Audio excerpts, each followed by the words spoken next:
بسم اللہ الرحمن الرحیم۔ عزیزان ایمان، آج اکتوبر 1983 کی 7 تاریخ ہے اور درس قرآن کریم کا آغاز سورہ الملک کی آیت 5 سے ہو رہا ہے، 6-7/5۔ آپ کو یاد ہوگا پچھلے درس میں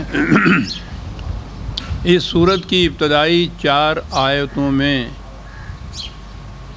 عروس فطرت کی رعنائیوں اور زیبائیوں اور کارگاہ کائنات کے حسن نظم و نسق کی ندرت کاریوں کا بیان بڑے محاکاتی انداز میں ہوا تھا۔ 5ویں آیت کی ابتدا بھی اسی سلسلے کی کڑی ہے۔ کہا یہ ہے کہ وَلَقَدْ زَيَّنَّا السَّمَاءَ الدُّنْيَا بِمَصَابِيحَ وَجَعَلْنَاهَا رُجُومًا لِلشَّيَاطِينِ وَأَعْتَدْنَا لَهُمْ عَذَابَ السَّعِيرِ۔ بات تو وہی حسن کائنات کی ایک اگلی کڑی کی ہے، لیکن وہ تو باتوں ہی باتوں میں، لفظوں ہی لفظوں میں ایسے حقائق بیان کر جاتا ہے کہ عقل محو حیرت رہ جاتی ہے۔ کہا یہ ہے کہ ہم نے سماعت دنیا کو یا اس سماعت دنیا میں جگمگاتے تارے تمہارے لیے رکھ دیے۔ سماعت دنیا پہلے دیکھیے، کون کہہ سکتا تھا 1300 سال پیشتر کہ یہ جو تم سے قریب ترین فضا ہے اس میں جگمگاتے ہوئے چراغ تمہیں نظر آتے ہیں۔ تو گویا قریب ترین فضا کہنے سے بات واضح کر دی کہ ستاروں سے آگے جہاں اور بھی ہیں، یہ قریب تر فضا ہے، بعید تر فضائیں تو پتہ نہیں کتنی ہیں۔ ایک لفظ سماعت دنیا سے افلاکیات کے اتنے حقائق بیان کر گیا قرآن کہ آج جیمز دین ان کو دیکھ کے حیران رہ جاتا ہے، ورنہ اس دور میں تو سوال ہی نہیں تھا کہ وہ کوئی سماعت دنیا کہتا یا اس کے بعید ترین سماع کا کوئی ذکر کرتا۔ تو پہلی چیز تو یہی چیز، تو میں نے عرض کیا نا کہ قرآن کے الفاظ سے یوں ہی نہیں آگے گزر جانا چاہیے، وہ تو حقائق کی ایک دنیا اپنے اندر لیے ہوئے ہوتا ہے۔ پھر مصابیحہ، یعنی یہ جو کرے ہیں، یہ جو تارے ہمیں نظر آتے ہیں، یہ سارے کرے ہیں۔ میں نے پہلے بھی عرض کیا تھا کہ یہ بھی اس کی بڑی رحمت ہے، ربوبیت ہے کہ انہیں اس نے اس انداز سے یہاں رکھا ہے کہ وہ ہمیں حسین تارے نظر آتے ہیں جگمگاتے ہوئے، کتنے خوبصورت ہوتے ہیں۔ اگر کہیں وہ ان کے اوپر پڑے ہوئے نقاب کو اٹھا دیتا اور یہ اپنی اصلی شکل میں ہمارے سامنے آتے تو رات کو کوئی سو نہ سکتا۔ ایک ہی کا نقاب اٹھا ہے نا۔ چاند کے حسن اور زیبائی کی داستانیں زمانہ قبل از تاریخ سے انسان کے سامنے آتی رہی۔ حسین ترین مجسمہ صاحب، شاعروں کے ہاں، ادیبوں کے ہاں، بچوں کو بھی وہ چاندہ کو ماموں، اور یہ اتنا حسین کہ اس کی کشش اور اس کی رعنائی کی بنا پر یہ چیز، وہ جس کو آپ لوناٹک کہتے ہیں، لونر سے ہی تو ہے، یعنی دیوانگی پیدا کر دینے والا حسن، جنون پیدا کر دینے والا حسن، وہ ایسا محبوب نظر آتا تھا۔ یہ اوپر گئے خلا نورد، انہوں نے اس کے چہرے پہ پڑی ہوئی نقاب کو جو اٹھایا تو نیچے سے اتنا بھیانک ویرانہ نظر آتا ہے کہ ڈر آ جاتا ہے اسے۔ تو یہ تو اس کی رحمت اور ربوبیت تھی کہ اس نے ان ستاروں کو بے نقاب نہیں ہمارے سامنے کیا، کہ اس لیے ہمارے ہاں وہ حسین سما ہی نظر آتا ہے۔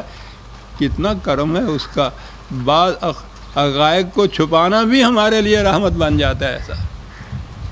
بے مصابیحہ ایک لفظ میں بتا دیا کہ یہ بنائے ہیں، ایسے نظر آتے ہیں جیسے کہ چمکتے ہوئے چراغ ہوں، در حقیقت یہ اور چیز ہے۔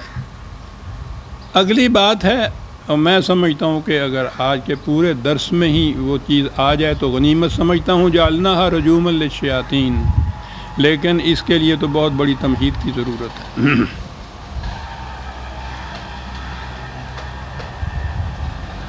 یہ بہرحال جو کائنات ہمارے سامنے ہے، اس کے اندر انسان کو اس نے ایک ایسی خصوصیت عطا کی ہے جو کائنات میں کسی اور شے کو حاصل نہیں ہے،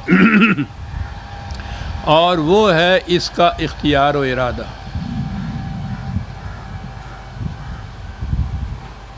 یہ خالصتاً خدا کی، جسے اس نے روح یا توانائی کہا ہے، یہ اس کے لیے مخصوص تھی، کسی اور کا اس میں حصہ نہیں تھا۔ انسان کے متعلق اس نے یہ کہا ہے کہ وَنَفَخْنَا فِيهِ مِن رُوحِنَا، اپنی توانائی کا ایک شمع انسان کو دے دیا۔ اس کا اختیار و ارادہ تو لامحدود ہے، ایک محدود حد تک ہی صحیح، لیکن اسے اختیار اور ارادے سے نوازا۔ یہ بہت بڑا شرف ہے، چھوٹے سے پیمانے کے اوپر خدائی کرنے والی بات ہے، اور مخلوق میں سے اور کسی کو یہ شرف حاصل نہیں ہے۔ عطا کیا، اور پھر وہ تو خدا ہے نا، بڑا وسیع الظرف ہے۔ عطا کیا تو اسے واپس نہیں لیتا، وہ چھینتا نہیں ہے۔ وہ یہی بات نہیں کہ چھینتا نہیں ہے، وہ انسانوں کے معاملات میں دخل بھی نہیں دیتا۔ ایبسولیوٹ پاور، اقتدار مطلق کا خدا خود ہی عطا کردہ ہے اس کا یہ اختیار و ارادہ جو انسان کو دیا، لیکن جب دیا ہے ایک دفعہ تو نہ چھینتا ہے اور نہ ہی اس میں دخل دیتا ہے۔ قرآن کے مقامات کو دیکھیے، اس کی جو اپنی دنیا ہے اس میں تو ہے یفعل ما یشاء، وہ اپنی مشیت کے مطابق جو چاہتا ہے کرتا ہے، ٹھیک ہے، قادر مطلق ہے، اس کی مشیت جو ہے لامحدود اختیارات پر مبنی ہے، جو چاہتا ہے کرتا ہے، ما یشاء۔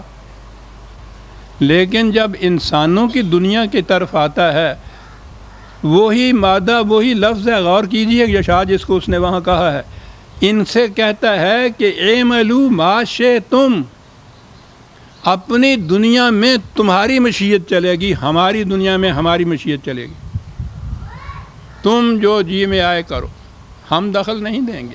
شئتم ادھر ما یشاء ہے، کتنی بڑی چیز ہے یہ جو کہی ہے، اعملوا ما شئتم۔ یہ الگ بات ہے کہ جو کچھ تم کرو گے اس کے نتائج بھی تمہیں بھگتنے پڑیں گے، لیکن اپنی دنیا میں تم صاحب اختیار ہو، اعملوا ما شئتم۔ یہ جسے کہتے ہیں وحی کے ذریعے اس نے کچھ قوانین دیے، کچھ ہدایات دیں، وہ در حقیقت ہدایات ہی ہیں جنہیں ہم قوانین کہتے ہیں، گائیڈنس ہے، وہ رہنمائی ہے۔ وہ اس رہنمائی کے متعلق بھی یہ کہا کہ یہ تو تمہیں ہم نے بتا دیا ہے کہ سینکھیا ہلاکت پیدا کرتا ہے اور پانی زندگی بخش ہے، یہ صحیح راستہ ہے، یہ غلط راستہ ہے، بتا دیا ہے ہم نے، تمہیں مجبور نہیں پیدا کیا کہ ضرور یہ راستہ ہے، اس پہ چلو،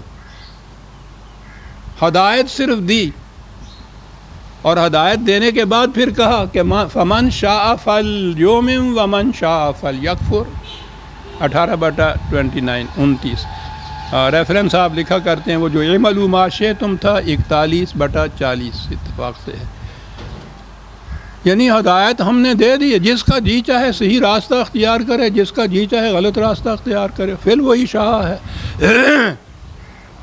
اس کی مشیت کی دنیا، اس کا جہان ہے۔ انسانی دنیا میں یہ کیفیت ہے اس کی۔